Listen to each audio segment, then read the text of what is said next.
उसने आसपास के वृक्षों के फल तोड़कर खाए और नदी का पानी पीकर एक चट्टान पर लेट गया। जारुल बहुत थका हुआ था, अतः लेटते ही उसे नींद आ गई।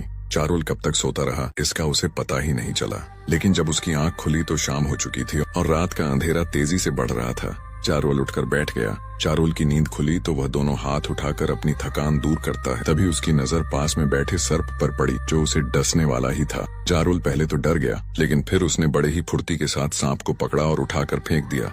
इसके बाद जारुल फिर पेड़ के पास आकर खड़ा हो गया और जोरदार अगड़ाई लेता है। दिन भर सोने के कारण उसकी थकान उतर गई थी और अब वह अपने को तरोताजा अनुभव कर रहा था। जारुल से कुछ दूरी पर खड़ी एक दानवी उसे बड़े ध्यान से देख रही थी। दानवी का शरीर एक बड़े वृक्ष जैसा था और वह बहुत कुरूप थी। उसका पति एक लंबे समय के लिए बाहर गया हुआ था।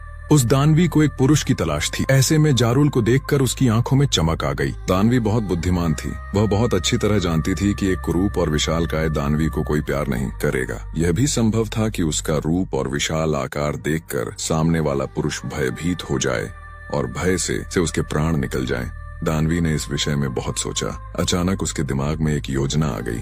दानवी ने अपनी दानवी शक्ति से अपना रूप बदला और 16 वर्ष की सुंदर, रूपवान, गोरी और इकहरे शरीर वाली युवती बन गई। इस समय उसे जो भी देख लेता उस पर मोहित हो जाता। इसके साथ ही दानवी ने अपनी शक्ति से एक तेंदुआ उत्पन्न किया और बचाओ बचाओ चीखने लगी। जारुल अभी उठकर बैठा ही था कि उसके कानों से किसी युवती की बचाओ बचाओ की कातर आवाज टकराई। जारुल खड़ा हो गया। उसने अपने चारों ओर सावधान होकर दृष्टि दौड़ाई। जारुल ने जो कुछ देखा तो देखता ही रह गया। उसे कुछ दूरी पर एक अनिंद्य सुंदरी भयभीत खड़ी थी और एक कद्दावर तेंदुआ उस पर हमला करने जा रहा था। जारुल ताकतवर और साहसी था।